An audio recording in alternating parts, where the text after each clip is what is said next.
ఆవిడకి ఆయన అన్ని చేయిస్తాడు, ఆయన ఎప్పుడు చూసుకోడు. గజాసురుణ్ణి సంహరించి ముత్యాలు వస్తే దండకిచ్చి ఆవిడ మెడలో వేస్తాడు, తనేం వేసుకోడు. ఆయన ఏం వేసుకోపోయినా ఆయన ఎప్పుడైనా ఒక్కటేసుకుంటే చూడాలని ఆవిడకు అలానే ఒళ్ళంతా తగిలించేస్తే ఆయనకు అసహ్యం, ఏమిటివన్నీ ఆయన విసిరలు పారేస్తాడు. అందుకని ఏదో ఒక్కటేస్తే అబ్బా ఉండండి అలా చూడాలనుంది, ఆ ఒక్కటి ఉంచుకోండి అందనుకోండి. ఆవిడ మొహం చూసి ఇంకా కాదనలేక, మరి స్వాధీన వల్లభ కదా, ఆవిడ కోసం అది ఒకటి ఉంచుకున్నట్టు. ఏమిటి ఉంచుకున్నాడు? బయట బంగారం కాదు, తన మింగిలే గరళాన్ని నీలమణిగా ఉంచుకున్నట్ట కంఠంలో. అందుకని ఈ కథని చెప్తూ దీన్ని ఎంత అందంగా చెప్పారంటే శంకరాచార్యులు వారు, అమ్మా నీలకంఠుడయ్యాడమ్మా నీ భర్త, అందుకని నీలకంఠ అని పిలిస్తే అబ్బా ఆనాడు లోకాల కోసం గరళం మింగాను, ఇవాళ ఎవడో ఆర్తితో పిలుస్తున్నాడు నన్ను ఉలిక్కి పడతాడు. నువ్వు విరాగి అయినటువంటి భర్తకి రాగమును కల్పించి ఆయన మెడలో ఒక హారం వేసి చూసుకున్న పతివ్రతవి నువ్వు తప్ప ఆయన మెడలో నీలమణి వేయగలిగిన వాడు ప్రపంచంలో ఉన్నాడమ్మా, నీకొక్కదానికి చెల్లిందమ్మా. అందుకని అదిగో అటువంటి మా తల్లివి నువ్వు, అటువంటి తండ్రి ఆయన, మీ ఇద్దరు మా తల్లిదండ్రులు, మేము నీ బిడ్డలం, మాకేం కావాలి ఇంకా? ఇది శంకరుల ప్రశ్న. ఈ భార్యాభర్తల అనుబంధాన్ని చెప్పడానికి శంకరులు అంటారు, సుధామప్యాస్వాద్య ప్రతిభయజరా మృత్యుహరిణి. ఆ పాల సముద్రాన్ని చిలికి ముసల్తనం రాకుండా, చావు రాకుండా వాళ్ళు అమృతం తాగారు. బతికున్నారమ్మా? వాళ్ళు ఏం బతికి లేరు. ఎవరున్నారు? సుధామప్యాస్వాద్య ప్రతిభయజరా మృత్యుహరిణీం విపద్యంతే విశ్వే విధిశతమఖముఖాప్యాది విషద. శతమఖుడంటే ఇంద్రుడు, 1000 యాగములు చేసినటువంటి వాడు ఇంద్రుడు అవుతాడు. అందుకని ఆ ఇంద్రుడు ఉన్నాడా? ఇంద్రుడు లేడు. పోని దేవతలున్నారా? దేవతలు లేరు, అందరూ వెళ్ళిపోయారు. ఇంద్రుడు దేవతలు ఏమిటమ్మా? బ్రహ్మగారే లేరు, బ్రహ్మగారు కూడా వెళ్ళిపోయారు. ఆ బ్రహ్మగారుల శిరస్సులన్నీ కపాలాలన్నీ కదా శివుడి మెళ్ళలోకి వచ్చాయి. అందుకని బ్రహ్మగారు వెళ్ళిపోయారు. వీళ్ళెవరూ తాగలేదా అమృతం? వీళ్ళందరూ తాగారు. ఏరమ్మా తాగిన వాళ్ళందరూ? ఒక్కళ్ళే వెళ్ళిపోయారు. కానీ మీ ఆయన ఏం తాగాడు? అమృతం తాగలేదు, హాలాహలం తాగాడు. తాగిన చిత్రం ఏమిటి? ఆయన మాత్రం జీవించే ఉన్నాడు. ఎందువల్ల జీవించున్నాడో తెలుసా అమ్మా? అది ఆయన గొప్ప కాదులే అమ్మా, నాకు తెలుసు అసలు రహస్యం. తవ జనని తాటంక మహిమా. అమ్మా నీ చెవులకు పెట్టుకున్న తాటంకముల గొప్పతనం అమ్మా ఇది అన్నారు శంకరాచార్యులు గారు. ఏమిటి ఈ మాట? బాగా జ్ఞాపకం పెట్టుకోండి. ఈ మాట చెప్పడంలో ఒక రహస్యం కూడా చెప్తున్నారు శంకరులు. ఒకరికి పెద్ద యాక్సిడెంట్ అయి బతికారనుకోండి, వెంటనే ఏమంటారంటే ఆయన చాలా అదృష్టవంతుడండి బతికాడు అనరు. ఆవిడ తాళి భాగ్యం గొప్పదండి, ఆయన బతికాడంటారు. మీకు ప్రపంచంలో 8 సౌభాగ్య వస్తువులు ఉన్నాయి. మొన్న ఎవరు పంచిపెట్టారో నాకు తెలియదు కానీ అనుముల ప్రసాదం పంచిపెట్టారు ఒక రోజున ఇక్కడ. అనుములు 8 సౌభాగ్య వస్తువుల్లో ఒకటి. అలాగే తాటి చెట్టు 8 సౌభాగ్య వస్తువుల్లో ఒకటి. తాటి చెట్టుని పొరపాటున కూడా కాలుతో తన్నకూడదు. అసలు మీకు రహస్యం ఏమిటో తెలుసా అండి? మనం ఇవ్వాల అంటే బంగారు బిళ్ళలు తెచ్చి శతమానాలని కడుతున్నాం, కానీ శాస్త్రం తెలుసున్నవారు సౌభాగ్య వస్తువుగా దేన్ని కడతారో తెలుసా? తాటాకు ముక్కలు కట్టాలి. అది తాళము అంటే తాటాకు. తాళపత్ర గ్రంథాలు అంటాం కదా, తాళపత్ర గ్రంథాలైన అన్నట్టే తాటాకు యొక్క ముక్కని తెచ్చి కట్టుకుంటే తాళి భాగ్యము అంటే సౌభాగ్య వస్తువు కనుక తాటి చెట్టు యొక్క ఆకు ముక్క తెచ్చి గొలుసులో వేసుకుంటారు. అది సౌభాగ్య వస్తువు, సర్వమంగళ స్వరూపం. అలాగే 2 ఉంటాయి ప్రధానమైన సౌభాగ్య వస్తువులు. ఎట్టి పరిస్థితులలోనూ ఈ 2 లేకుండా స్త్రీ పెళ్ళయ్యాక పురుషుడి ముందు కనపడకూడదు. ఈ 2 ఒకటి సౌభాగ్య వస్తువైనటువంటి తాళి, రెండవది తాటంకము. తాటంకం అంటే ఏంటో తెలుసా అండి? లాగే తాడి, అందులోంచి అంకము అంటే గుర్తు. తాటాకుల చేత స్త్రీల యొక్క చెవులకి భూషింపబడిన ఆభరణము. ఇప్పటికీ మీరు బాగా పల్లెటూర్లలో చూస్తే తాటాకు ముక్కలు పెట్టుకుంటారు. మీకు ఇప్పుడు జ్ఞాపకం ఉందో లేదో నాకు తెలియదు కానీ పూర్వం చెవులు కుట్టిస్తే ఆడపిల్లలకి మొట్టమొదట తాటాకు ముక్కలు ఎట్టేవారు. ఇంకేం పెట్టకూడదా? ఈ చెవులు కుట్టేవారిని ప్రత్యేకం స్నానం చేసి వారు వచ్చే ముందు తాటాక ముక్కలు పట్టుకొచ్చి కత్తెర పెట్టి కత్తిరించి చెవులు కుట్టగానే మీకు బాగా జ్ఞాపకం ఉండుంటుంది, తాటి పువ్వారం అనేవాడు. తాటాకుల మధ్యలో నాచుల మెత్తటి పదార్థం ఒకటి ఉంటుంది, వాడు ఆ పువ్వారం కూడా తెచ్చేవారు. తెచ్చి ఈ తాటాకు ముక్క చెవులో పెట్టి పువ్వారం రాసేసేవారు రక్తం వస్తుంటే. సరే ఇప్పుడు చెవులు కుట్టించుకోవడాలే లేవనుకోండి, అదంతా ఇందాక చెప్పానే సీమంతం అన్నది ఇప్పుడు ఎంత రిచువలిస్టిక్కో. ఇప్పుడు సీమంతం అంటే స్వీట్లు పంచుకోవడం అంతే, అంతకన్నా సీమంతం ఏమిటి? సీమంతం అంటే ఏం చేస్తారో తెలుసా అండి? గాజులు పెట్టించడం అంటే భర్త భార్య చెయ్యి పట్టి మొట్టమొదట గాజులు తొడగాలి. భర్త మొట్టమొదటి రక్షణ మంత్రం చదువుతాడు. అందుకని ఆ ఎక్కించేటప్పుడు ఏ గాజుకి డిజైన్ ఉండకూడదు. డిజైన్ లేని ప్లెయిన్ గాజులు సాదా గాజులు అంటారే, సాదా గాజుల్ని భర్త మొట్టమొదటిసారి స్త్రీ చేతులకి ఎక్కిస్తాడు సీమంతంలో.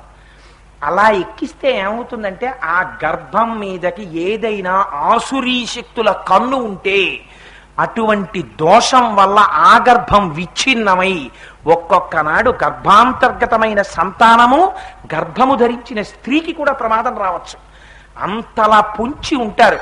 అందున నేను ఇలా చెప్పానని మీరు అనుకోకండి. గర్భమునందు సంతాన సంఖ్య ఎక్కువ ఉంటే అంత ప్రబలంగా ఉంటుంది చూపు. అందుకని అప్పుడు ఎక్కువ రక్షణ చర్య చేపడతారు. భర్త గాజులు తొడుగుతాడు, సాదా గాజులు, డిజైన్ ఉండకూడదు. సాదా గాజులు ఎక్కిస్తే, అందుకే మనకి చూడండి ఒక మాట అంటారు, రక్షాబంధనం దొరుకున్నారంటారు. ఏదైనా మీరు పూజ చేశారనుకోండి, ముందు రక్షాబంధనం కడతారు. మీరు భార్యకి రక్షాబంధనం కడతారు. ఆయన కంకణం కట్టుకున్నాడండి, నేను ఈ పని చేస్తానని అంటారు. కంకణం కట్టుకున్నాడంటే గాజు లాంటిదే అది కూడా. ఈ గాజులు మీరు నమ్మండి నమ్మపోండి, రక్షణ మీకు నమ్మకంలోంచే వస్తుంది. భర్త తన చేతులతో శుభముహూర్తంలో సీమంతంలో తొడిగినటువంటి గాజులు, భర్త తన చేతితో కుంకం బొట్టు తీసి సింధూరం బొట్టు తీసి పాపట ఎందు అలంకారం చేస్తాడు సీమంతంలో. ఇవి భర్త వచ్చి చెయ్యాలి. నేను ఇలా అడిగాను అని మీరు అనుకోవద్దు. ఇవాళ ఎన్ని చోట్ల సీమంతాలలో భర్త వచ్చి వీటిని చేస్తున్నాడు నాకు చెప్పండి. అది ఆడవాళ్ల వేడుక మీ దృష్టిలో. అది మీరు ఎన్ని రకాల స్వీట్లు తెస్తారు, మీరు తెచ్చేటప్పుడు గులాబ్ జాములు తెండి, గాడిద గుడ్డు తెండి. ఇవి తప్ప అసలు నీ కూతురు గర్భాన్ని, నీ కూతురు గర్భాంతర్గతమైన శిశువుని రక్షించుకునే ప్రయత్నం నీ జన్మలో నువ్వు చేస్తున్నావా? ఎక్కడుంది నీ పెద్దరికం? ఎక్కడుంది నీ భర్తృత్వం? నీ భార్యని రక్షించుకోవడం నీకు చేత కాదు, నీకు తెలియదు సీమంతం అంటే ఏమిటో.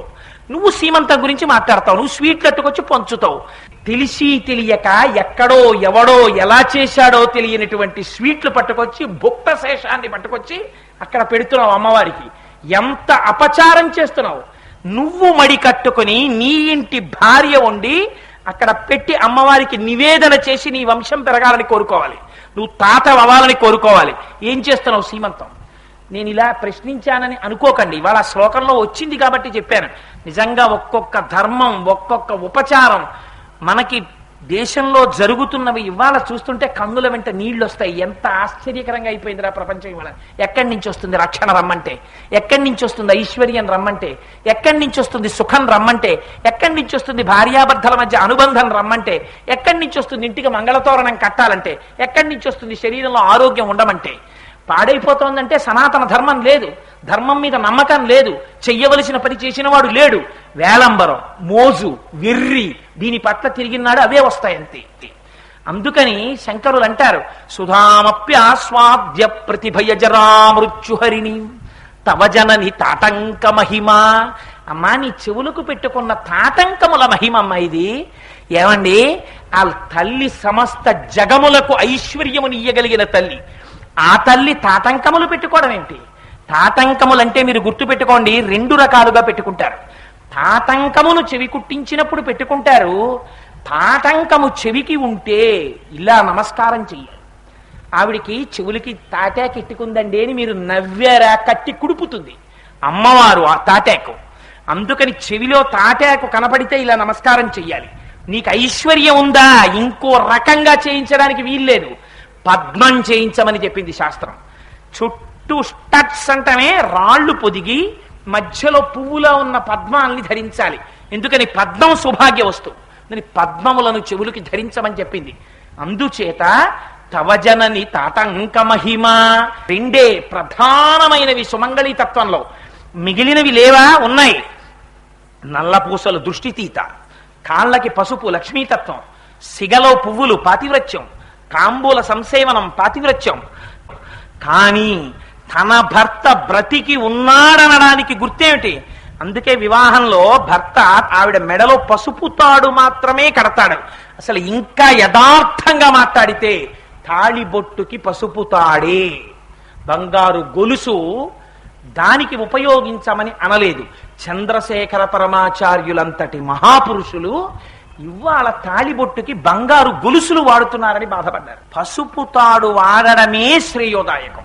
పసుపు తాడు కనీసం 16 రోజులు పండగ అయ్యేంత వరకు మెళ్ళో పసుపు తాడితో ఉన్నారా? ఆ విశుద్ధి చక్రం మీద పార్వతీ పరమేశ్వరుల పాద ద్వంద్వం మీద ముళ్ళు తగిలాయా? తరగని ఐదోతనం నిలబడుతుంది. సరే, అరణ్య రోదన ఇదో తాపత్రయం అంతే, ఒక పిచ్చి, ఒక వెర్రి అంతే, ఏదో చదివాం కాబట్టి ఆ సంతోషంతో చెప్పడం. సరే, ఏది కానివ్వండి, ఉండరా మహాపురుషులు ఎవరో ఉంటారు. సరే, దేని కొరకు చెప్పానంటే తవజనని తాటంక మహిమ, అమ్మవారి చెవులకు పెట్టుకున్న తాటంకములంత గొప్పవి. తాళిబొట్టు తాటంకము రెండు తాటాకుతోటే సంబంధం. ఇవి అలా అయినప్పుడు మరి శంకరాచార్యులు వారు, అమ్మ నీ తాళిబొట్టు గొప్పది అనకూడదా?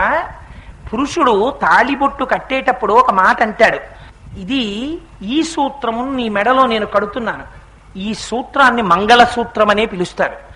దాన్ని చేతికి కట్టకూడదా, కాలికి కట్టకూడదా, నడుముకి కట్టకూడదా, చెవికి కట్టకూడదా? కట్టరు, మెడలోనే కడతారు.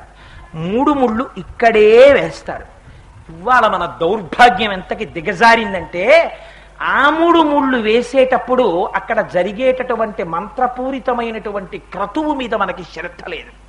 వాడి మొహం ఇలా పెట్టి వాడు కట్టాలి, వీడియో వాడు ఉంటాడు పక్కన. నీ బతుకు దాని మీద ఆధారపడుందని నీకు తెలియదు. నీ మొహం అటు తిప్పి నువ్వు ఇక్కడ కట్టే ముడి వల్ల నీకొచ్చే నీ భార్య ఐదోతనం నిన్ను కాపాడుతుంది.